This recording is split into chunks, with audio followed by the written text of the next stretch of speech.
இந்த காலத்துல எல்லாம் பொய் சொன்னால் தான் பிழைக்க முடியுங்கிறது ஒரு சில பேரோட நம்பிக்கை. ஒரு அப்பாவுக்கு தன் மகனுக்கு பொய் சொல்ல தெரியலையேங்கிற கவலை. பொய் சொன்னால் தான் இந்த உலகத்தில் பிழைக்கலாம், ஆனால் இவனுக்கு அது தெரியலையே, அதனால் இவனை அழைச்சிட்டு போய் நடுக்கடலில் விட்டுட்டு வந்துடுவோம் அப்படின்னு அழைச்சிட்டு புறப்பட்டான். கடற்கரைக்கு போனான். மகனுக்கு சந்தேகம், எங்கேப்பா என்னை அழைச்சிட்டு போகிறேன்னு கேட்டிருக்கான். கடலில் மீன் பிடிக்க கற்றுக் கொடுக்க போகிறேன் உனக்கு அப்படின்னானா. நான் ஏற்கனவே மீன் பிடிச்சிட்டேனேன்னானா இவன் மகன். எங்கே அதுன்னு கேட்டிருக்கான் அப்பங்காரன். சுட்டு சாப்பிட்டுட்டேன்ருக்கான் புள்ள. அப்பங்காரன் பார்த்தான், சரி நம்ம புள்ள பொழைச்சிக்கோ அப்படின்னு சொல்லி திருப்பி அழைச்சிட்டு வந்துட்டானா. ஒரு ஆள் அசையாமல் கிடக்கிறார். அவர் இருக்காரா போயிட்டாராங்கிறத எப்படி முடிவு பண்ணுறோம்? அவர் மூக்குக்கு முன்னாடி புறங்கையை வச்சு பார்க்குறோம், மூச்சு வருதா இல்லையா அப்படிங்கிறத கண்டுபிடிக்கிறதுக்காக. மூச்சுங்கிறது அவ்வளவு முக்கியமான ஒரு விஷயம். சுவாசம் இல்லைன்னா எதுவுமே இல்லை. நம்ம பூமி இருக்க அது கூட சுவாசிக்குதுங்கிறத சோவியத் விஞ்ஞானிகள் கண்டுபிடிச்சிருக்கிறாங்க. பூமிக்கு மேலே இருக்கிற மண் அடுக்கில் காற்றில் உள்ள ஆக்சிஜன் ஆக்சிகரணம் அடையுது அப்படின்னு தான் இது வரைக்கும் எல்லோரும் நம்பிக்கிட்டு இருந்தாங்க. ஆனால் இப்போ என்ன கண்டுபிடிச்சிருக்கிறாங்கன்னா, அந்த ஆக்சிஜன் பூமிக்குள்ளே 1 கிலோமீட்டர் ஆழம் வரைக்கும் ஊடுருவி போகுதான். பூமிக்குள்ளே 2 பக்கமும் பல கிலோமீட்டர் வரைக்கும் பரவுதான். பூமிக்குள்ளே இருக்கிற நீர்நிலை அடுக்குகள் தான் நுரையீரல் செய்கிற வேலையை செய்யுதான். நம்ம உடம்புல நுரையீரல் இல்லைன்னா ஒன்றும் நடக்காது. ஒரு மரத்தை தலைகீழாக தொங்க போட்டால் எப்படி இருக்கும்? அப்படி யோசிச்சு பாருங்கள். அப்படி தான் இதுவும் நுரையீரலும் அப்படி தான் இருக்கும். வலது பக்கம் ஒன்று, இடது பக்கம் ஒன்று. வலது பக்கம் நுரையீரல் கொஞ்சம் பெருசாக இருக்கும். நுட்பமான நரம்பு குழாய்கள் அதில் இருக்கும். கோடிக்கணக்கான நுண்ணிய குழாய்களை வச்சுக்கிட்டு தான் அது வேலை செய்யுது. 25 கோடி குழாய்கள் இருக்கும். அதை அப்படியே முழுசாக பிரித்து பரப்புனா ஒரு டென்னிஸ் கோர்ட்டில் பாதி பரப்பளவு இருக்குமா. நுரையீரல் நிறம் கருஞ்சிவப்பு தான். புகை அதிகமாக உள்ளே போச்சுன்னா அது கருப்பாயிடுது. காற்றுல உள்ள பிராணவாயுவை இது இழுத்து எடுத்துக்கிட்டு ரத்தத்தை சுத்தப்படுத்துகிற முக்கியமான வேலையை இது செய்யுது. அசுத்த காற்றை வெளியில் அனுப்பி வச்சுருது. ஒருத்தர் வேகமாக ஓடி வரார், அவருக்கு மூச்சு இறைக்கும். பயங்கரமாக எதையாவது பார்த்து விடுறார், உடனே மூர்ச்சி ஆகிடுவார். இது மாதிரி சமயங்களில் வேறு எந்த தூண்டுதலும் இல்லாமல் நுரையீரல் தானாகவே இயங்கும். இப்படி ஒரு அவசியம் ஏற்படுறப்போ இயக்கத்தை தூண்டி விடுற முக்கியமான இணைப்பு மூளைக்கு கீழே முதுகு எலும்புக்கு மேற்பகுதியில் இருக்குது. அது உடனே சுவாசத்துக்கு அவசர உதவியை கொடுக்குது. இப்போ ஒருத்தர் பேசாமல் உட்காந்துருக்கார். இந்த சமயத்தில் அவருக்கு 1 பங்கு காற்று தேவைப்படுதுன்னு வச்சுக்கோங்க. அவர் எழுந்திரிச்சு நடக்கும் பொழுது 1.5 மடங்கு தேவைப்படும். ஓடினார்னா 3 மடங்கு தேவைப்படும். படுத்துருக்கிறப்ப 1/2 மடங்கு தான் தேவைப்படும். இதுக்கு நிமிஷத்துக்கு 16 தடவை மூச்சு விட்டாகணும். இப்படி சாதாரணமாக உள்ளே இழுக்கிற காற்று கொஞ்சம்தான் இருந்தாலும் இது மாதிரி 8 மடங்கு காற்றை உள்ளே இழுத்து வச்சுக்கிற சாமர்த்தியம் நுரையீரலுக்கு இருக்குதான். தண்ணி, நுண்கிருமிகள், ரசாயன பொருள் இப்படி எது உள்ளே போனாலும் நுரையீரல் சமாளிச்சுக்கும். 30 வருஷமாக விடாத புகை பிடிக்கிறவர் தொடர்ந்து உள்ளே அனுப்பி வைக்கிற புகையை கூட சமாளிக்குதுன்னா பார்த்துங்களேன். உள்ளே போகிற புகை நுட்பமான சுவாச முடிச்சுகளை அழிச்சுடுது. கறி புகை அது மேலே படிஞ்சு உபயோகம் இல்லாமல் பண்ணிவிடுது. ஆனாலும் தேவைக்கு அதிகமாக 8 மடங்கு கூடுதலாக சுவாச முடிச்சுகள் நம்ம உடம்புக்குள்ளே இருக்கிறதுனால சமாளிக்க முடியுது. சமாளிக்க முடியலன்னா சில சமயம் மூச்சு திணறும். அதை ஒரு எச்சரிக்கையாக எடுத்துக்கிட்டு புகை பிடிக்கிற பழக்கத்தை விட்டுடணும். அதுதான் நல்லது. ஆனால் அப்படி யார் விடுறது? இணை பிரியாத 2 நண்பர்கள் இருந்தாங்களாம். 2 பேரும் விடாமல் சிகரெட்டு குடிக்கிறவங்க. அதில் ஒருத்தன் செத்து போட்டான். இன்னொருத்தன் அதுக்கப்புறம் 2 சிகரெட்டாக குடிக்க ஆரம்பித்தானா. ஏன் இப்படி பண்ணுறேன்னு கேட்டிருக்காங்க. நான் 1 சிகரெட்டு தான் குடிக்கிறேன், செத்து போன என்னுடைய ஃப்ரெண்டு இருக்கானே செத்து போனவன், அவனுக்காக இன்னொரு சிகரெட்டு குடிக்கிறேன் அப்படின்னு நானா. இது ரொம்ப ஆபத்து, விட்டுடு அப்படின்னு சொல்லியிருக்காங்க. சரின்னு ஒத்துக்கிட்டான். ஆனால் அதுக்கப்புறமும் 1 சிகரெட் வீதமாக குடிச்சிக்கிட்டே இருந்தான். சிகரெட்டு பழக்கத்தை நீ இன்னும் விடலையான்னு கேட்டாங்களாம். அந்த பழக்கத்தை நான் எப்போ விட்டுட்டேன், இப்போ நான் குடிக்கிறது என் ஃப்ரெண்டுக்காக அப்படின்னு நானா. இவங்கெல்லாம் எப்படி திருந்துறது? என்னை விட யோக்கியம் இந்த உலகத்தில் வேறு யாரும் இல்லை சார் அப்படின்னார் ஒருத்தர். அவரை விட அயோக்கியன் வேறு யாரும் இருக்க முடியாதுங்கிற முடிவுக்கு கேட்டவங்க வந்துட்டாங்களாம். மனுஷனுக்கு இருக்கிற ஒரு மிகப்பெரிய குறையே தன்கிட்ட இருக்கிற குறை அவனுக்கு தெரியாமல் போகிறது தான். ஆனால் அடுத்தவங்ககிட்ட இருக்கிற குறை இவனுக்கு தெளிவாக தெரிஞ்சிடும். ஒரு ஒட்டகம் ஒரு கொக்கை பார்த்து ஒரு கேள்வி கேட்டு தான். என்ன கேள்வி தெரியுமா? உன் கழுத்து ஏன் இப்படி வளைஞ்சி போயிருக்குது அப்படின்னு கேட்டிருக்கு. இதுக்கு உடம்பே வளைச்சல். இது போய் கொக்கை கிண்டல் பண்ணுது. இன்றைக்கி மனித சுபாவமும் கிட்டத்தட்ட இப்படி தான் இருக்குது. இந்த உலகத்தில் குறையில்லாத மனிதர்கள் யாரும் கிடையாது, நாம் உள்பட அப்படிங்கிறத முதல்ல நாம் நல்லா புரிஞ்சுக்கணும். ஒரு ஊரில் ஒரு விற்பனை நிலையம் இருந்தது. செல்ல பிராணிகளை விற்பனை செய்கிற நிலையம் அது. நாய், கிளி, பூனை இப்படி நிறைய வச்சு விற்பனை பண்ணிகிட்ருக்குறாங்க. நாய்க்குட்டி விற்பனை செய்கிற பகுதியில் ஒரு சிறுவன் நின்றுக்கிட்டு இருந்தான். விற்பனை செய்கிற ஆளுகிட்ட விலை கேட்டுக்கிட்டு இருந்தான். அதோ இருக்குதே அந்த நாய்க்குட்டி என்ன விலை அப்படின்னு கேட்டானா. 1000 ரூபா அப்படின்னாரான். சரி அது வேணாம், இது என்ன விலைன்றிருக்கான். 500 ரூபா அப்படின்னாரான். இந்த சின்ன பையன் கையில் வச்சுருந்தது வெறும் 50 ரூபா தான். அதனால் இதை விட குறைச்சலாக கிடைக்குமான்னு பார்த்துருக்கான். அந்த கடையில் ஒரு மூலையில் சரியாக கவனிக்கப்படாமல் ஒரு நாய்க்குட்டி படுத்து கிடந்தது. பாவமாக கத்திக்கிட்டு இருந்தது. அதை பார்த்ததுமே இவனுக்கு அது ரொம்ப பிடிச்சி போச்சு. உடனே அந்த கடைக்காரரை பார்த்து, அதுவும் அந்த மூலையில் படுத்து கிடக்குதே, அந்த நாய்க்குட்டி என்ன விலை அப்படின்னு கேட்டிருக்கான். தம்பி, அது ஒரு கால் ஊனம், அதனால் அது உன்னோட குதித்து விளையாடவோ ஓடுறதோ அதால் முடியாத காரியம் அப்படின்ட்டுருக்கார் அவர். அது தெரிஞ்சுதாங்க கேட்குறேன், அதோட விலை என்ன அதை மட்டும் சொல்லுங்களேன் அப்படின்ட்டுருக்கான். தம்பி, இது வந்து கால் ஊனம் உள்ள ஒரு நாய், இதை போய் காசு கொடுத்து வாங்கிறதுக்கு யாராவது பிரியப்படுவாங்களா? இதை நான் உனக்கு இலவசமாகவே தர்றேன், எடுத்துகிட்டு போ அப்படின்னாரான். இதை கேட்டதும் அந்த சிறுவனுக்கு கோவம் வந்துட்டு தான். நீங்கள் ஒன்றும் சும்மா கொடுக்க வேணாம், இந்தாங்க 50 ரூபா, இதை வச்சுக்கிட்டு நாய்க்குட்டியை கொடுங்க அப்படின்ட்டுருக்கான். அவருக்கு ஒன்றும் புரியல, ஆச்சரியமாக இருந்தது. சரின்னு பணத்தை வாங்கிட்டு நாய்க்குட்டியை தூக்கி கொடுத்தார். அந்த சிறுவன் அந்த நாய்க்குட்டியை 2 கையாலையும் வாங்கினா, மார்போட பிரியமாக சேர்த்து அணைச்சிக்கிட்டான். தெருவில் இறங்கி நடக்கிறான். அப்படி நடக்கும்பொழுது தான் பார்க்குறார், கடைக்காரர் வந்து ஆச்சரியமாக அவனை பார்க்குறார். அப்போ தான் அவருக்கு ஒரு விஷயம் புரியுது. அந்த சிறுவன் தெருவில் நாய்க்குட்டியை மார்போடு அணைச்சிக்கிட்டு விந்தி விந்தி நடந்து போய்கிட்டு இருக்கிறான். ஆமாம், அவனுக்கும் ஒரு கால் ஊனம். இந்த நாய்க்குட்டியை யாருமே வாங்க மாட்டாங்கன்னு நினச்சிக்கிட்டு இருந்தார். குறையுள்ள அதுக்கும் ஒரு எஜமானன் கிடச்சிட்டான். அதனால் ஊனம் ஒரு குறை இல்லை அப்படிங்கிற உண்மையை அந்த கடைக்காரர் புரிஞ்சுக்கிட்டாரான்.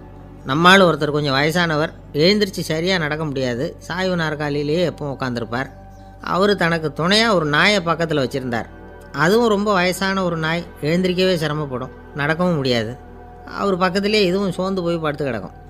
அந்த பெரியவரை பார்க்க வந்த ஒருத்தர் கேட்டார், ஏங்க, ஒரு சின்ன பையனை உங்களுக்கு துணையாக வச்சுக்கக்கூடாதா? இந்த நாயை உங்களுக்கு பாதுகாப்பாக வச்சுருக்கிறீங்களே, உங்களுக்கு ஒரு ஆபத்துன்னா இது எப்படி உங்களுக்கு உதவ முடியும் அப்படின்னார்.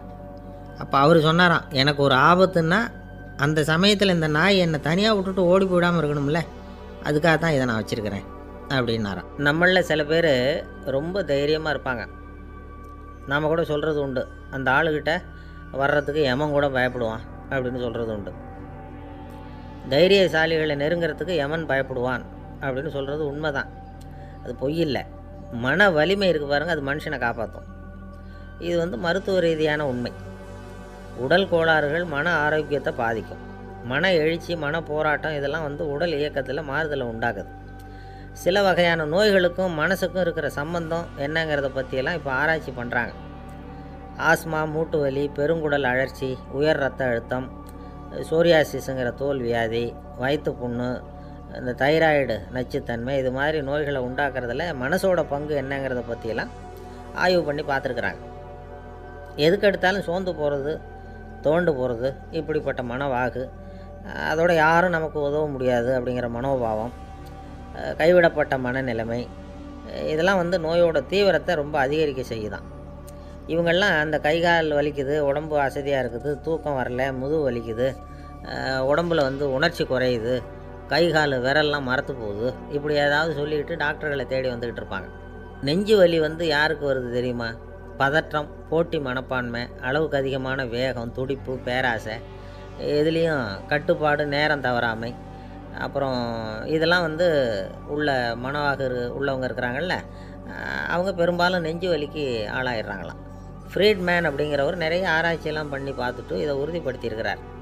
அவர் பண்ணின ஆராய்ச்சியில் என்னெல்லாம் தெரிய வந்தது தெரியுமா?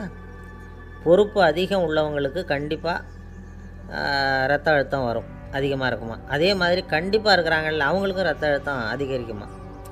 ரத்த அழுத்தம் தனக்கு அதிகமாக இருக்குங்கிறத தெரிஞ்சுக்கிட்டவங்க தலைவலி, மயக்கம், இந்த தலை சுத்தல், அசதி, இது மாதிரியான உணர்வுகளை வந்து அவங்களுக்கு வந்துடும், அது மாதிரி உணர்வு. ஆனால் உண்மை என்ன தெரியுமா? இதெல்லாம் வந்து ரத்த அழுத்தத்தினால இல்லை, ரத்த அழுத்தம் கட்டுப்பாட்டுக்குள்ளே இருந்தால் கூட இவங்க இப்படி நினைக்கிறாங்களாம். இதுக்கு காரணம் மனசு தான் அப்படிங்கிறார் அவர். சில பேர் எப்படி தெரியுமா?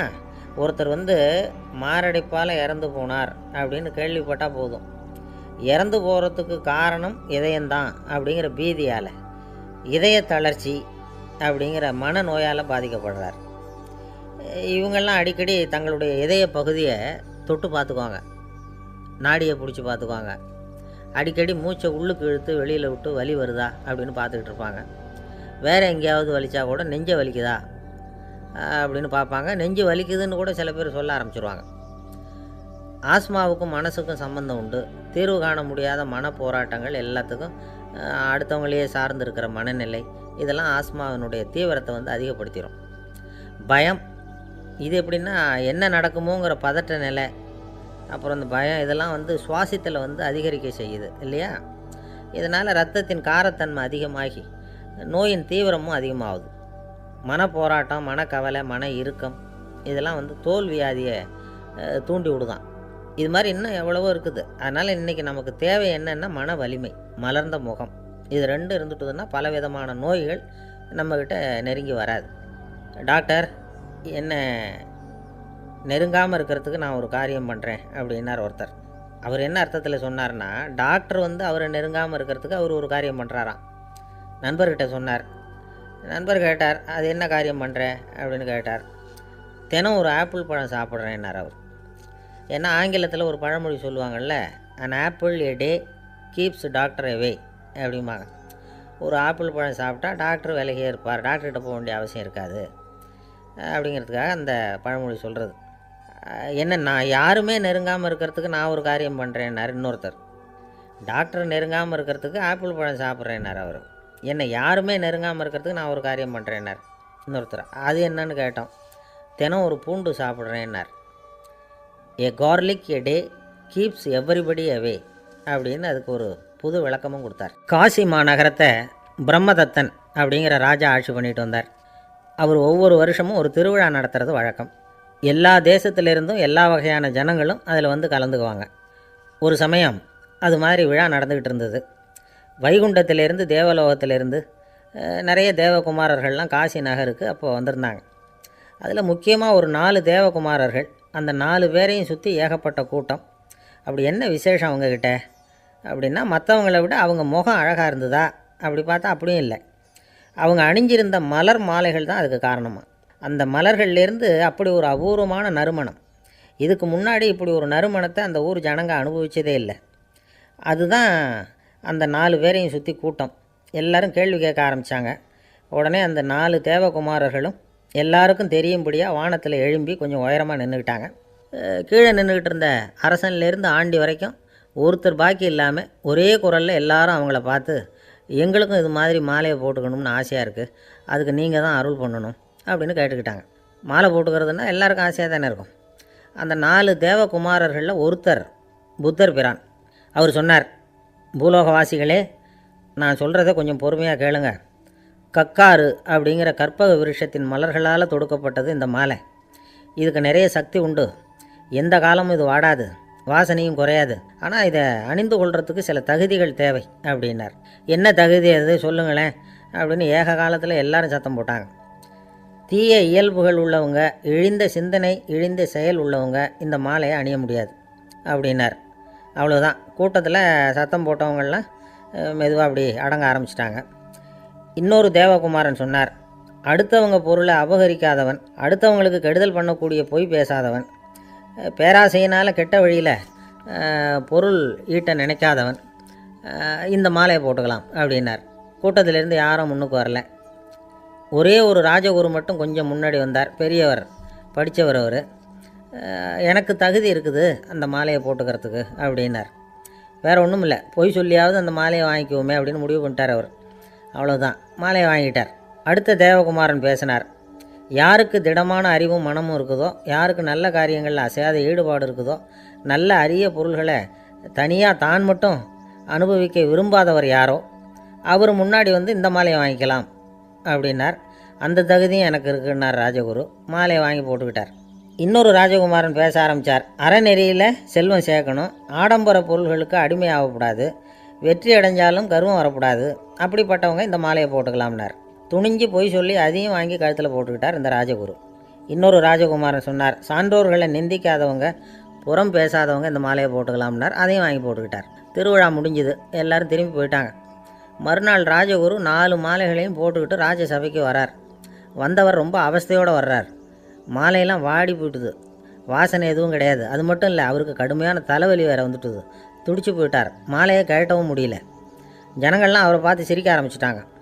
என்னத்துக்கு ஆசைப்படணும், ஏன் இப்படி கஷ்டப்படணும் அப்படின்னு. ராஜா பார்த்தார். மறுபடியும் விழாவுக்கு ஏற்பாடு பண்ணினார். தேவகுமாரர்கள்லாம் வந்தாங்க. ராஜகுரு வந்தார். மக்கள் முன்னிலையில் அவங்க காலில் விழுந்தார், மன்னிப்பு கேட்டுக்கிட்டார். இந்த மாலையை போட்டுக்கிற தகுதி எனக்கு இல்லை. தகுதி இல்லாத ஒருத்தன் தகாத தகுதியை பொய் மூலம் பெறணும்னு ஆசைப்படுறாங்களே, அவங்களுக்கெல்லாம் என்னுடைய தண்டனை ஒரு எச்சரிக்கையாக இருக்கட்டும்னார். அதுக்கப்புறம் தேவகுமாரர்கள் அவர் கழுத்தில் இருக்கிற மாலையை கழட்டினாங்களாம். அந்த மாலைகளும் பழையபடி மனம் கொடுக்க ஆரம்பிச்சுட்டு தான். இதுலேருந்து நாம் தெரிஞ்சுக்க வேண்டியது என்னென்னா, நமக்கு தகுதி இல்லாத ஒரு கௌரவம் நம்மக்கிட்ட தானாக வந்தால் கூட அதை தவிர்த்து விடுறது தான் நல்லது. அதுதான் புத்திசாலித்தனம். ஒருத்தர் வந்தார், சார் எங்கள் இலக்கிய மன்ற விழாவுக்கு நீங்கள் தலைமை தாங்கணும்னார். உடனே இவர் சொன்னார், பேச்சாளர், சார் இலக்கியத்தை பற்றி பேசுகிற தகுதி எனக்கு இல்லையே அப்படின்னார். உடனே அவர் கூப்பிட வந்தவர் சொன்னார், அந்த தகுதி உங்களுக்கு இல்லைங்கிறது எங்களுக்கும் தெரியும் சார், அதனால தான் உங்களை தலைமை தாங்க கூப்பிட்றேன் அப்படின்னார். அது சரி, தலைமைன்னா அதுக்கு இவர் என்ன தான் அர்த்தம் பண்ணுறாருன்னு தெரியல. ஒரே ஒரு ஊரில் ஒரு ராஜா இருந்தார். அவர் பேரில் மக்களுக்கு ரொம்ப மரியாதை. அவ்வளவு நல்லா ஆட்சி புரிஞ்சுக்கிட்டு வந்தார். அவருக்கு வயசாகிட்டுது. அதனால் ஒரு நாள் அமைச்சரை கூப்பிட்டார். இதை பாருங்கள், எனக்கு வயசாகிட்டுது, அதனால் இந்த அரச பொறுப்பையெல்லாம் நீங்கள் ஏற்றுக்குங்க அப்படின்னார். அதுக்கப்புறம் ராணியை கூப்பிட்டார். வா, நாம் இனிமேல் இங்கே இருக்க வேணாம், காட்டுக்கு போய் தவம் பண்ணலாம் அப்படின்னு கூப்பிட்டார். இந்த செய்தி மக்களுக்கு அறிவிக்கப்பட்டது. மக்கள் உடனே கூட்டமாக அரண்மனைக்கு வர ஆரம்பிச்சிட்டாங்க. மன்னரை போய் பார்க்குறாங்க. அரசே, தாங்கள் எங்களுக்கு தந்தை மாதிரி, நீங்கள் காட்டுக்கு போயிட்டால் நாங்கள்லாம் இங்கே எப்படி இருக்க முடியும்? எங்களுக்கெல்லாம் எந்த துன்பமும் இல்லாமல் பார்த்துக்கிட்டு வர்றீங்க. இது மாதிரியான ஒரு அரசாட்சி இல்லைன்னா மக்கள் வாழ்ந்து என்ன பயன் அப்படின்னாங்க. இருந்தாலும் என்ன பண்ணுறது, வயசாகிட்ட காரணத்தினால இந்த முடிவுக்கு வர வேண்டியிருக்குது அப்படின்னாரா ராஜா. அப்படின்னா நீங்கள் காட்டுக்கு போக வேணாம், நாங்கள் போகிறோம். நாங்கள் அங்கே போய் தவம் பண்ணுறோம், வழிபாடு பண்ணுறோம். கடவுள் வருவார், அவர்கிட்ட வரம் வாங்கிட்டு வந்துடுறோம் அப்படின்னாங்களாம். அப்படி சொல்லிவிட்டு உடனே எல்லோரும் காட்டுக்கு போனாங்க. நாட்டு மக்கள் எல்லாரும் ஒட்டு மொத்தமாக காட்டில் உட்காந்துக்கிட்டு தவம் பண்ணுறதை பார்த்தார் கடவுள். உடனே புறப்பட்டு வந்தார். எல்லோரும் இப்படி உட்காந்துருக்குறீங்களே, என்ன வேணும் உங்களுக்கு அப்படின்னு கேட்டார். உடனே மக்கள் எல்லாரும் ஒரு குரலில் சொன்னாங்க, சுவாமி, எங்கள் மன்னன் ரொம்ப நாளைக்கு நல்லபடியாக இருக்கணும். அவர் மகிழ்ச்சியாகவும் உடல் நலத்தோடும் இருந்தால் தான் நாங்கள் அமைதியாக வாழ முடியும் அப்படின்னாங்க. சரி, அதுக்கு என்ன செய்யணும் அப்படின்னார் ஆண்டவன். எங்கள் மன்னருக்கு இன்னும் ஒரு 100 வருஷம் ஆயுளை கொடுங்க அப்படின்னாங்க. அவ்வளவு தானே, சரி அப்படியே ஆகட்டும் அப்படின்னு சொல்லிவிட்டு ஆண்டவன் போயிட்டார். மக்கள் மகிழ்ச்சியோடு திரும்பி வந்தாங்க. மன்னா, கடவுள் வரம் கொடுத்துட்டார், நீங்கள் 100 வருஷம் வாழ போகிறீங்க அப்படின்னாங்க. இதை கேட்டதும் ராணி ராஜாவை வணங்கி, நான் தவம் செய்ய போகிறேன் அப்படின்னு புறப்பட்டாங்க. உடனே மக்கள் என்ன நினச்சாங்க தெரியுமா? ஐயோ, நாம் ராஜாவுக்கு மட்டும்தானே நீண்ட ஆயுள் வேணும்னு வரம் வாங்கினோம், ராணிக்கு வாங்கலையே, அதுதான் கோபத்தில் புறப்பட்டாங்க போல இருக்குது அப்படின்னு நினச்சி வருத்தப்பட்டாங்க. ஆனால் ராணி நினச்சது அது இல்லை. ராணி போய் தவம் பண்ணாங்க, கடவுள் காட்சி கொடுத்தார். இவங்க கேட்குறாங்க, சுவாமி, ராஜாவுக்கு மட்டும் 100 வருஷம் ஆயுள்னு வரம் கொடுத்துட்டீங்க, அப்படின்னா குடிமக்களும் 100 வருஷம் இருக்கணும். இப்படிப்பட்ட குடிமக்கள் இல்லைன்னா அப்படிப்பட்ட அரசன் இருந்து என்ன பிரயோஜனம் அப்படின்னாங்களாம். ஆண்டவன் பார்த்தார், சரி அவங்களும் 100 வருஷம் வாழ்வாங்க, அது மட்டும் இல்லை, நீயும் 100 ஆண்டு காலம் வாழ வரமளிக்கிறேன் அப்படின்னு சொல்லிவிட்டு மறைஞ்சிட்டார். இதில் ஆண்டவன் வர்றதும் மறையிறதும் முக்கியம் இல்லை. இதில் கவனிக்க வேண்டியது ஆள்கிறவனின் விசாலமானம், குடிமக்களின் விசாலமானம், ஆள்கிறவன் மனைவியினுடைய விசாலமானம். இப்படி ஒரு நாடு இருந்துட்டுதுன்னா எப்படி இருக்கும் வாழ்க்கை நினச்சி பாருங்கள். அதனால தான் பெரியவங்கள்லாம் சொல்கிறாங்க, இதய வாசல் திறந்தே இருக்கணும், இதயத்தின் கதவுகளை மூடாதீங்க அப்படின்னு சொல்லுவாங்க. என்கிட்ட ஒருத்தர் சொன்னார், என்னுடைய இதய வாசல் எப்போவும் திறந்தே தான் இருக்குதுன்னார். எதனால் அப்படி சொல்கிறீங்க அப்படின்னு கேட்டோம். டாக்டரே சொல்லிவிட்டார், என்னுடைய இதயத்தில் ஒரு ஓட்டை இருக்குது அப்படின்னு, வாழ்வு சரியில்லையா அப்படிங்கிறார். அளவுக்கு மிஞ்சினால் அமிர்தமும் நஞ்சு அப்படின்னு சொல்லுவாங்க. அது உண்மைதான். ஒருத்தருக்கு அளவுக்கு மீறிய புகழ் வந்துட்டுதுன்னு வச்சுங்க, அது கூட ஆபத்தாக போயிடுறது உண்டு. பழங்காலத்துல எல்லாம் கிரேக்க தேசத்தில் ஒரு பழக்கம் உண்டாம்.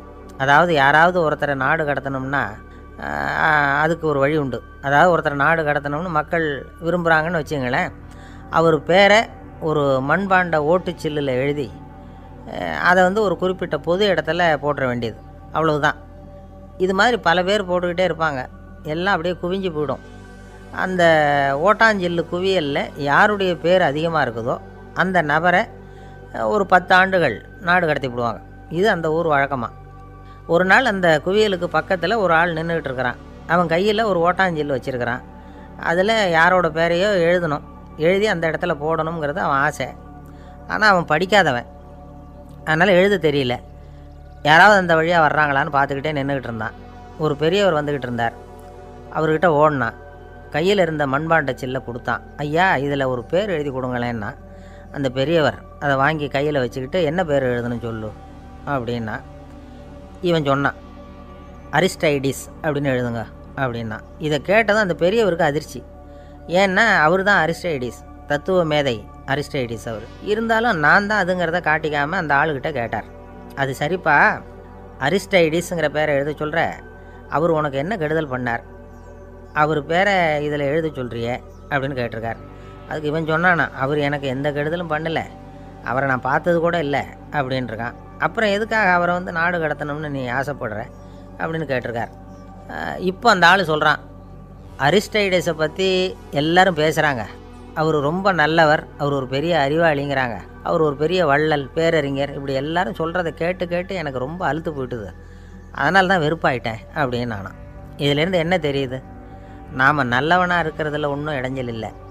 ஆனால் நம்மளை நல்லவன் நல்லவன் எல்லாரும் சொல்ல ஆரம்பிச்சிட்டாங்கன்னு வச்சுக்கோங்க, அப்போ இடைஞ்சல் ஆரம்பம்னு அர்த்தம்.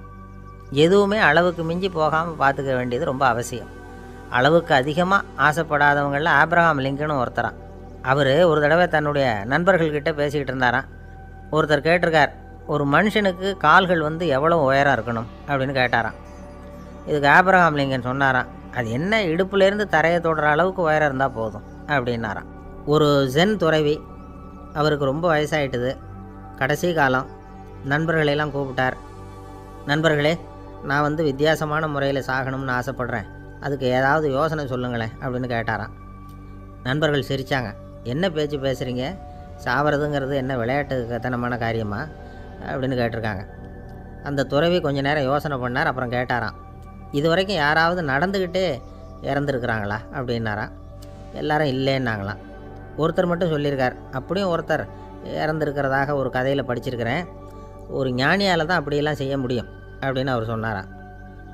சரி, அப்படின்னா அந்த முறை நமக்கு வேணாம், நின்றுக்கிட்டே யாராவது உயிரை விட்டுருக்காங்களா அப்படின்னு விசாரித்தாராம். அப்படியும் ஒருத்தர் இறந்துருக்கிறார் அப்படின்னாங்களாம். மறுபடியும் அந்த துறவி யோசனை பண்ணியிருக்கிறார், ஏதாவது வித்தியாசமான முறையில் நாம் போகணும் அப்படிங்கிறது அவருடைய விருப்பம். மனிதன் எப்படி வாழ்கிறானோ அப்படி இறப்பது தான் நல்லது. சரி, யாராவது தலைகீழாக யோகம் செய்யும் நிலையில் இறந்துருக்குறாங்களா அப்படின்னு விசாரித்தாராம். நண்பர்கள் சிரித்தாங்க.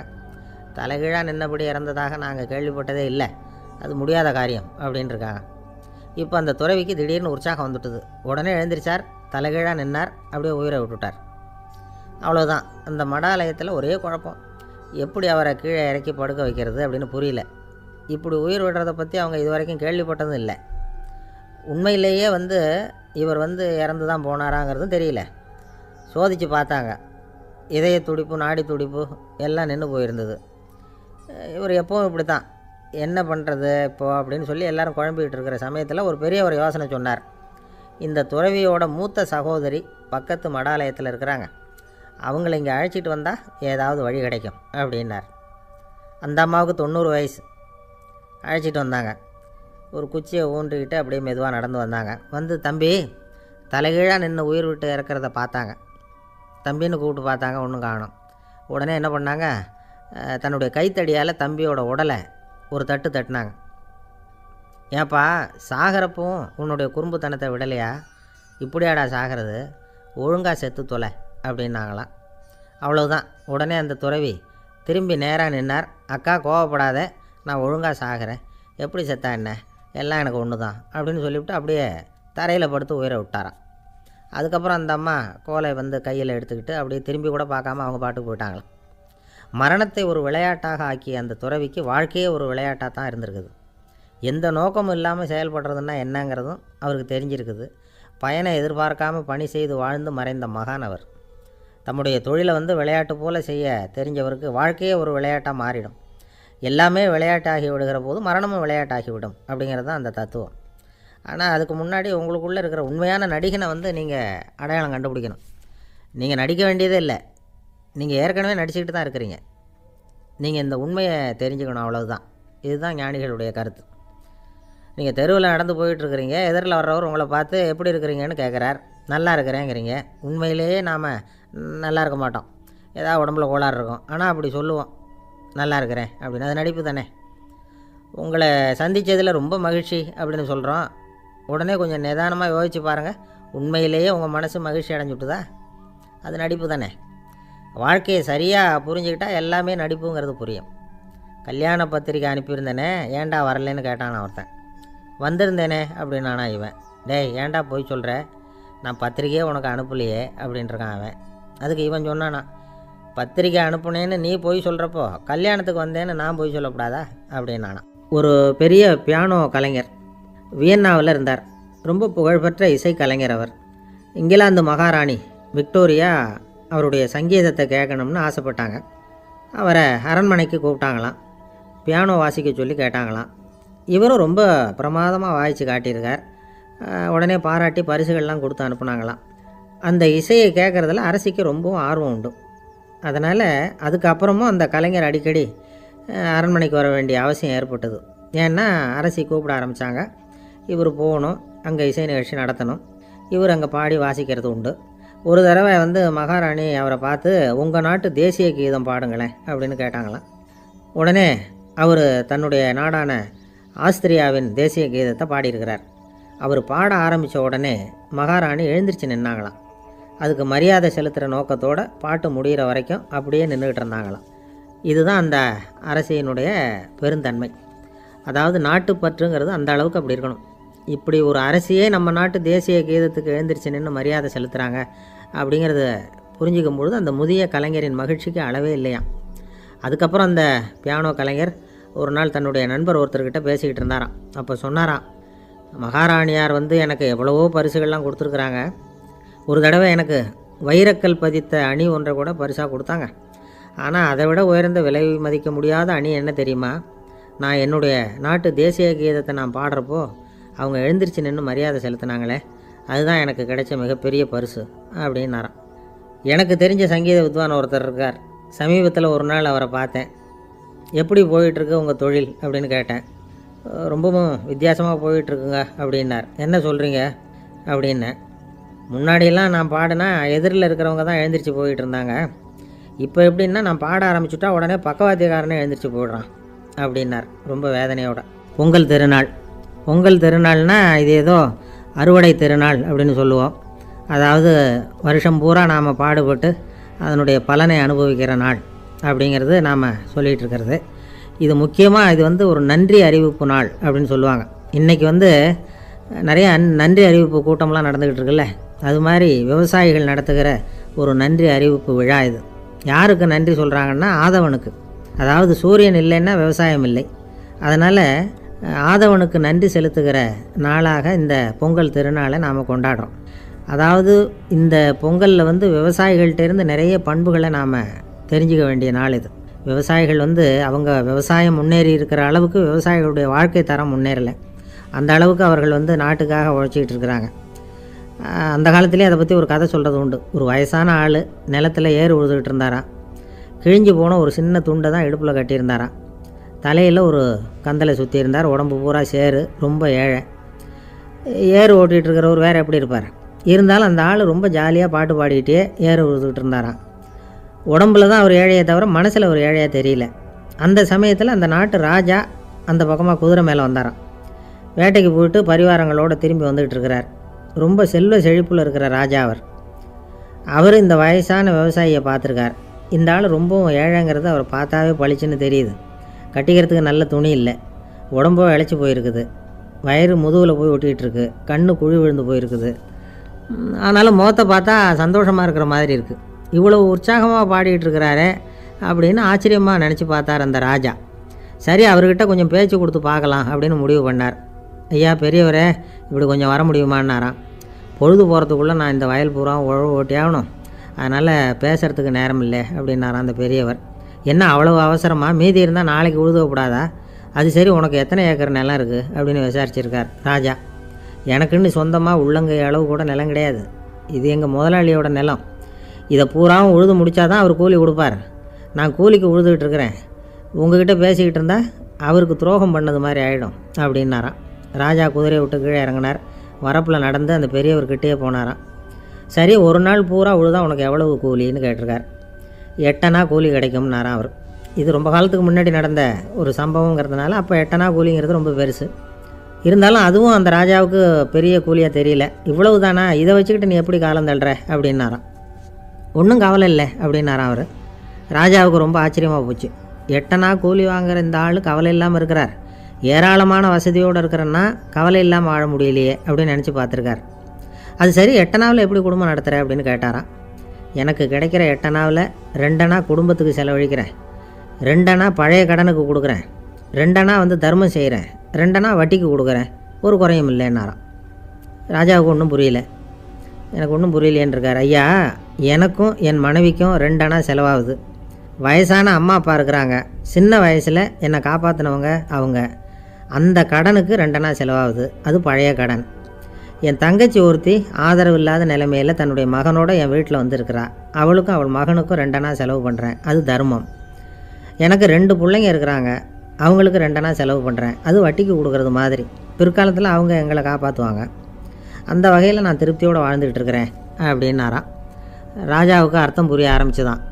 அந்த பெரிய நிலத்தை விலை கொடுத்து வாங்கி அந்த பெரியவருக்கே தானமாக கொடுத்துட்டாராம். இப்போ உழுதவருக்கே நிலம் சொந்தமாகிட்டுது. அன்னையிலேருந்து அரசனுக்கும் ஆறுதல் கிடைச்சிதான். இப்படி ஒரு கதை சொல்லுவாங்க.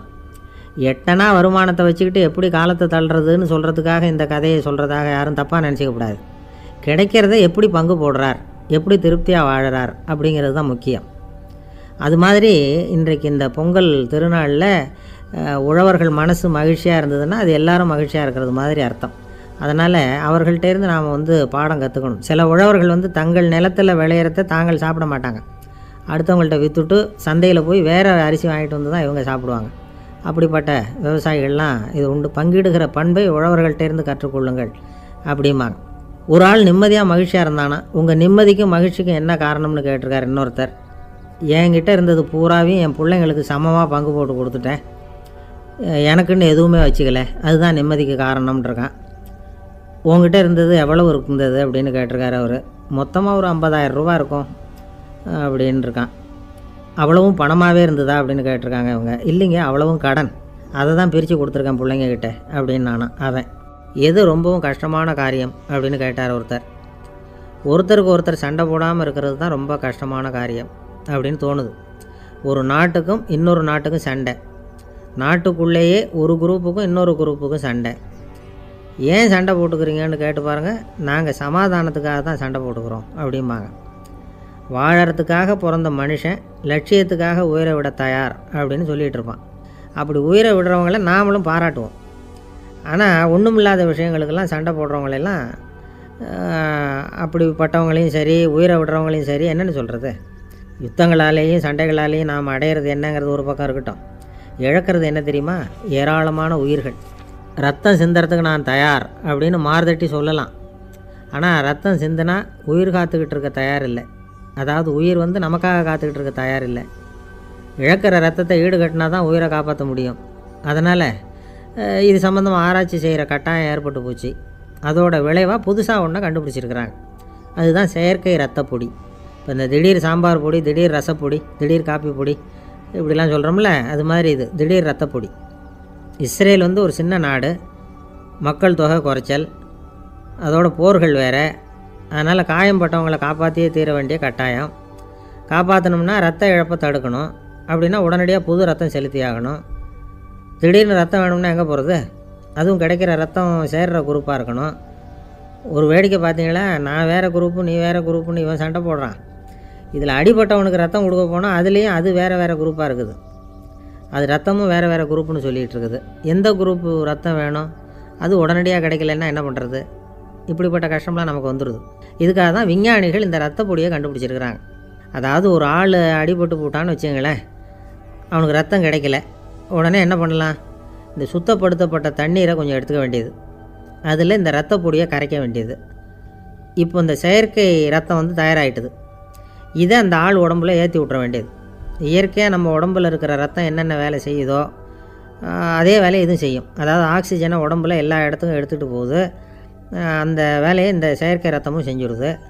ஆனால் ஒரு விஷயம், இந்த செயற்கை ரத்தம் ஒரு அவசரத்துக்கு தான் உபயோகப்படுத்தலாம், ஒரு முதல் உதவி மாதிரி. அதை அப்படியே நிரந்தரமாக விட்டுற முடியாது. பின்னாடி தேவையான குரூப்பு உண்மையான ரத்தம் கிடைச்ச உடனே அதை செலுத்திக்கணும். உண்மையான ரத்தத்தை 20லேருந்து 40 நாள் வரைக்கும் தான் பாதுகாக்க முடியும். அதுவும் குளிர்பதன பெட்டியில். அதுக்குள்ளே உபயோகப்படுத்தலைன்னா அது வீணாக போயிடும். இந்த ரத்த பொடி அப்படி இல்லை, எவ்வளோ நாள் வேணும்னாலும் அப்படியே வச்சுருக்கலாம், குளிர்பதன பெட்டியும் தேவையில்லை. ஆனால் ஒன்று, இது தண்ணியில் கலந்து செயற்கை ரத்தமாக ஆக்கிவிட்டா அதோட வலு 72 மணி நேரம் தான், அதாவது 3 நாள். அதுக்குள்ளே அந்த ஆசாமியை எங்கேயாவது ஆஸ்பத்திரிக்கு தூக்கிட்டு போய் உண்மையான ரத்தத்தை கொடுத்துடணும். சண்டையில் அடிபடுறவங்க, சாலை விபத்தில் அடிபடுறவங்க, இவங்களுக்கெல்லாம் அவசரத்துக்கு கை கொடுத்து உதவுறது இந்த செயற்கை ரத்த பொடி. அதுக்கப்புறம் நாம் கொடுக்குற ரத்தம் தான் அவங்கள காப்பாற்றணும். இன்றைக்கி ரத்தத்தை தானமாக கொடுக்க தயாராக இருக்கிற நல்ல உள்ளங்கள் ஏராளம். எவ்வளவு ஆக்சிடெண்ட்டு, ஆப்ரேஷன், இதில் சம்மந்தப்பட்டவங்களை காப்பாற்றுறது நாம் தானமாக கொடுக்குற ரத்தம் தானே. ஒரு ஆக்சிடெண்ட்டு, ஒரு ஸ்கூட்டர் ஒரு ஆள் மேலே மோதி விட்டுது, பார்த்து வரக்கூடாதா அப்படின்னா அந்த ஆள், நீ தான் பார்த்து நடக்கணும், ஏன்னா 20 வருஷமாக நான் அந்த ஸ்கூட்டரை ஓட்டிகிட்டு இருக்கிறேன் அப்படின்னானா இவன். இதுக்கு அவன் சொன்னானா, நீ தான் பார்த்து ஓட்டணும், ஏன்னா 40 வருஷமாக நான் இப்படி நடந்துக்கிட்டு இருக்கிறேன் அப்படின்னானா. ஒரு ஊரில் ஒரு ராஜா இருந்தார். பெரிய அரண்மனையில் தான் இருக்கிறார். எல்லா வசதியும் இருந்தது. இருந்தாலும் அவர் எல்லாரும் சொல்கிறது எப்படி தெரியுமா, பிச்சைக்கார ராஜா. அப்படி ஒரு பேர் அவருக்கு நிலச்சி போச்சு. ஜனங்களும் சரி, மற்ற தேசங்களில் உள்ளவங்களும் சரி, அவர் அந்த பேர் சொல்லியே குறிப்பிடுறது வழக்கமாக போட்டுது. இது அவருக்கு ரொம்ப கவலையாக போச்சு. என்ன இது, நம்மளை தேடி வர்றவங்களுக்கெல்லாம் நாம் சோறு போடுறோம், நம்ம புகழ்ந்து பாடல் ஏற்றி கொண்டு வர்ற புலவர்களுக்கெல்லாம் அவங்க எப்படி வந்தாலும் ஒருவேளை சோறு போடணுங்கிறது உத்தரவு. இவ்வளவுலாம் செஞ்சும் நம்மளை போய் பிச்சைக்கார ராஜான்னு எல்லாரும் சொல்கிறாங்களே, அது ஏன், எதுக்காக இப்படி சொல்கிறாங்க? இதுதான் ராஜாவுக்கு குழப்பம். சரி, இதை பற்றி நம்ம அமைச்சர்கள்கிட்ட கேட்கலாமா அப்படின்னு யோசனை பண்ணார். இந்த விஷயத்தை போய் அவங்கக்கிட்ட எப்படி கேட்குறதுன்னு அவருக்கு தயக்கமாக இருந்தது. கௌரவ குறைச்சலாக தெரிஞ்சுது அவருக்கு.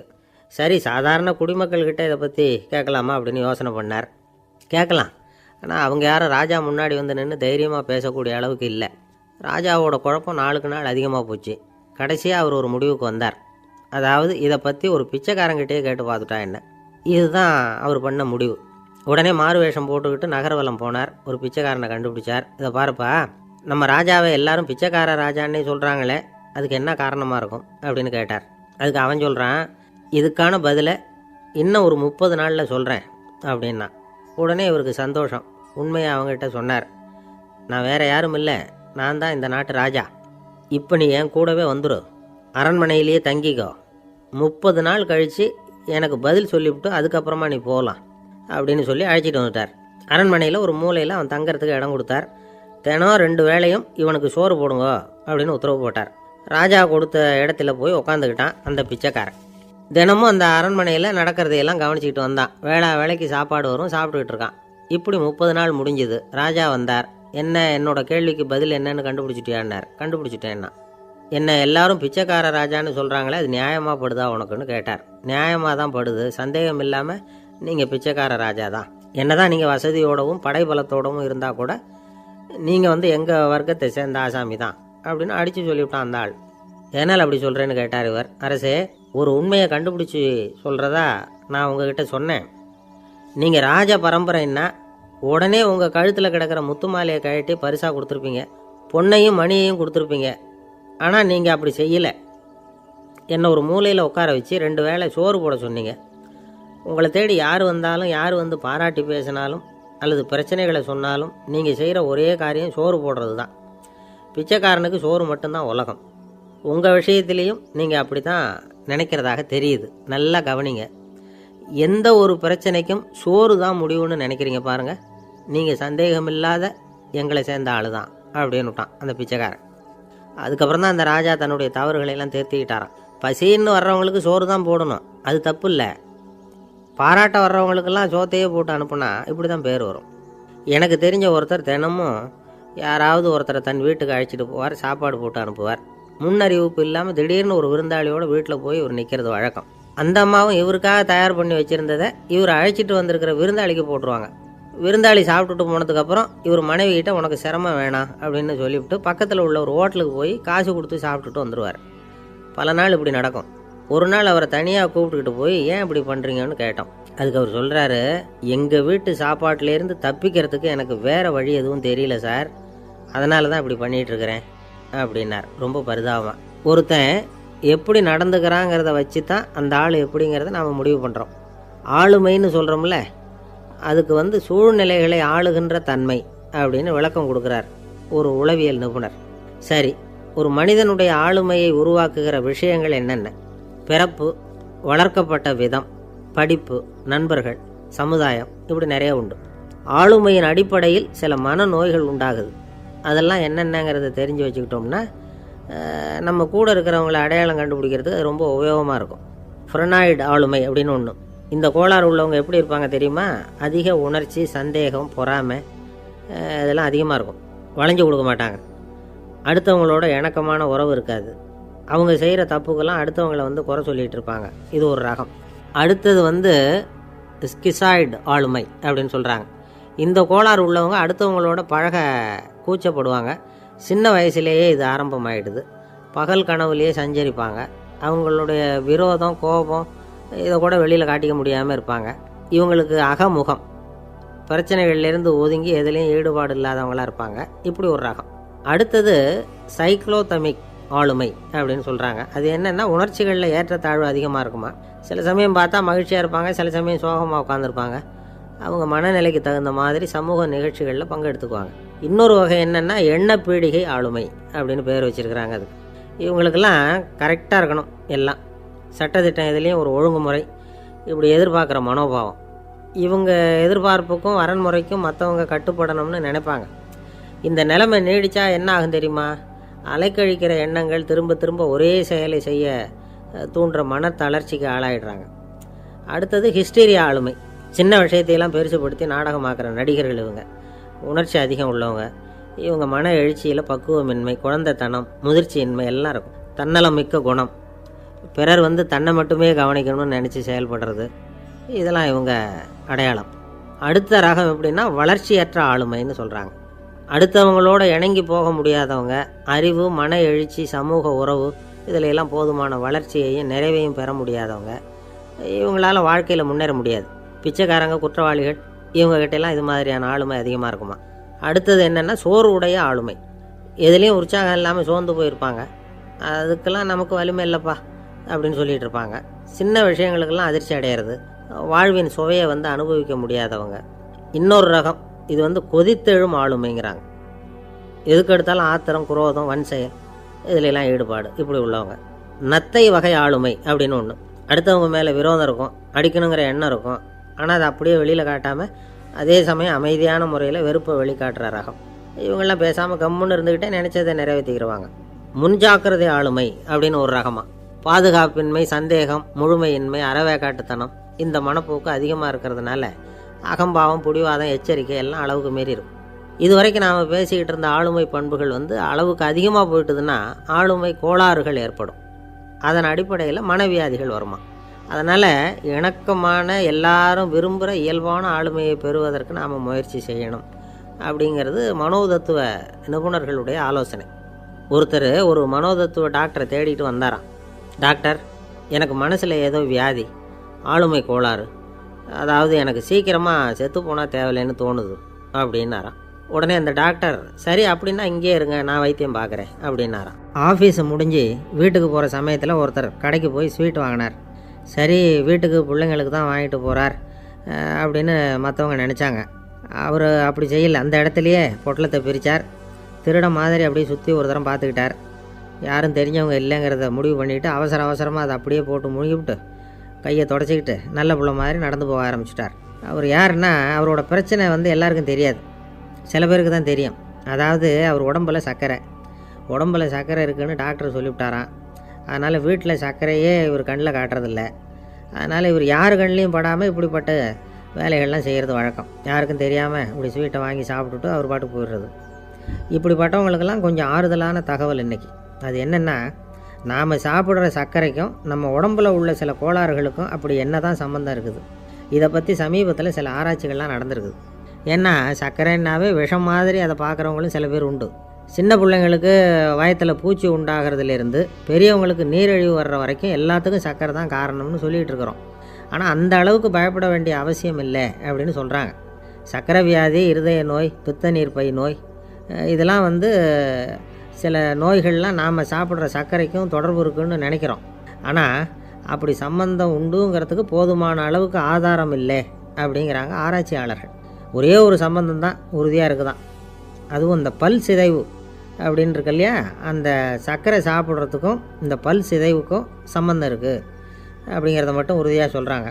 சர்க்கரைன்னா நாம் சாப்பிட்ற ஜீனி மட்டும் இல்லை, பழம், காய்கறி, பால், தேன் இப்படி எல்லாத்துலேயும் அது இருக்குது.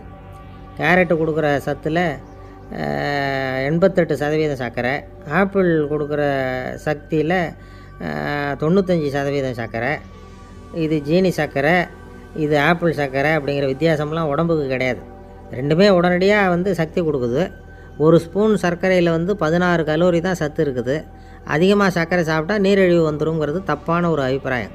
டயபெட்டிஸுங்கிறது ஒரு மெட்டபாலிக் டிசார்டர், அவ்வளவுதான். அதாவது நாம் சாப்பிட்ற சர்க்கரையை நம்ம உடம்பு திறமையாக உபயோகப்படுத்திக்க முடியல அப்படின்னு அர்த்தம். அதனால தான் அதிகமாக இனிப்பு வேணாம்னு சொல்கிறோம். ஏற்கனவே உடம்பால் முடியாத ஒன்றை மறுபடியும் அது தலையில் சுமத்தி அதிகமாக வேலை வாங்க வேணாமே அப்படிங்கிறதுக்காக தான். ஆகாரத்தில் அதிகமாக சர்க்கரை இருந்தால் அதனால் உடனே சர்க்கரை வியாதி வந்துடும்ங்கிறதுக்கு விஞ்ஞான ரீதியாக போதுமான ஆதாரம் இல்லை. அதனால் எப்போவாவது அதிகமாக ஸ்வீட்டு சாப்பிட்டுட்டா ஐயோ அதிகமாக சாப்பிட்டோமோ என்ன பண்ண போகுது தெரியலையே அப்படின்னு நினச்சி மனசை போட்டு குழப்பிக்க வேண்டியதில்லை. பொதுவாக எதுவுமே அதிகமாக வேண்டாம், எல்லாம் சீராக இருந்தால் போதும். நீரிழிவுங்கிறது புதுசாக வந்துட்ட ஒரு நோய் இல்லை, ரொம்ப காலமாகவே இருக்கிற ஒன்று தான். நம்ம முன்னோர்கள் இதை மதுமேகம் அப்படின்னு சொல்லுவாங்க. அதை கட்டுப்படுத்துறதுக்கு அவங்களே சில வழிமுறையை சொல்லி வச்சுருக்கிறாங்க. அது என்னென்னா வேறு ஒன்றும் இல்லை, இந்த பாவக்காய், முள்ளங்கி, அருகம்புல், அவ்வளவுதான். வெள்ளை முள்ளங்கி இருக்குல்ல, அதை வாரத்துக்கு 3 நாள் சாப்பிட்டுக்கிட்டு வாங்க. நூலுக்கோல் ரொம்ப நல்லது. இல்லைன்னா முள்ளங்கி சாறு 1 ounce சாப்பிட்டுட்டு வரலாம். ரத்தத்தில் சேர்கிற சர்க்கரை அளவை இதெல்லாம் கட்டுப்படுத்துது. சிறுநீரில் காணப்படுகிற சர்க்கரை அளவையும் சமநிலைப்படுத்துது. தினமும் ஆகாரத்தில் கோதுமை, கேழ்வரகு, வெந்தயம், கருவேப்பிலை, சோயாபீன்ஸ் எது கிடைக்குதோ சேர்த்துக்கலாம். இப்படிலாம் செஞ்சுக்கிட்டு வந்தால் அப்புறம் வீட்டுக்கு தெரியாமல் கடையில் போய் நின்றுட்டு ஸ்வீட் வாங்கி திருட்டுத்தனமாக சாப்பிட வேண்டிய அவசியமே உங்களுக்கு வராது. 2 ஆசாமிகள் கடற்கரையில் உட்காந்து சாவகாசமாக பேசிக்கிட்டு இருந்தாங்களாம். ஒருத்தர் சொன்னார், இன்னொருத்தருக்கு தெரியாமல் ஸ்வீட்டு சாப்பிட்றதே எப்பவும் இடைஞ்சல் தான் சார். நேற்றுக்கு பாருங்கள் அப்படி தான் சாப்பிட்டுக்கிட்டு இருந்தேன், வீட்டுக்காரி கண்ணில் பட்டுவிட்டுது, அதுக்கப்புறம் ஒரே ரகலையாக போச்சு அப்படின்னாராம். எனக்கு கூட அப்படி தான் சார் ஆகிட்டுது, ஒரே ரகலை அப்படின்னாராம் இன்னொருத்தர். நீங்கள் சாப்பிட்டதும் உங்கள் வீட்டுக்காரங்க கண்ணில் போட்டுட்டுதா சார் அப்படின்னு கேட்டிருக்காரு இவர். அதுக்கு அவர் சொன்னாராம், அப்படி இல்லை சார், கடைக்காரர் கண்ணில் போட்டுட்டுதோ, நான் அவருக்கு தெரியாமல் அந்த ஸ்வீட்டை அவர் கடையிலேருந்து எடுத்திருந்தேன் அப்படின்னு விளக்கம் கொடுத்தாராம் இந்த ஆள். ஒருத்தர் முகத்தை தொங்க போட்டுக்கிட்டு ஒரு மாதிரியாக வந்தார். என்ன விஷயம்னு விசாரித்தேன். என்னுடைய நண்பன் ஒருத்தங்கிட்ட கருத்து வேறுபாடு, இனிமேல் நமக்குள்ளே எந்த சம்மந்தமும் வேணாம்னு நட்பை முறிச்சிட்டு வந்துட்டேன்னா. நண்பர்கள்னு இருந்தால் கருத்து வேறுபாடு வரத்தான் செய்யும்னு. கருத்து வேறுபாடு வராமல் இருக்கிறதுக்கு ஏதாவது வழி உண்டா அப்படின்னு கேட்டாங்க. அதை பற்றி நிபுணர்கள் சில யோசனைகளை சொல்லியிருக்கிறாங்கன்னு. முதல் விஷயம் என்னென்னா, உங்கள் நண்பனுக்கு ஒரு செய்தி சொல்லணும்னா அதை நீங்களே நேரடியாக சொல்லுங்கள், அல்லது உங்கள் கைப்பட கடிதம் எழுதுங்க.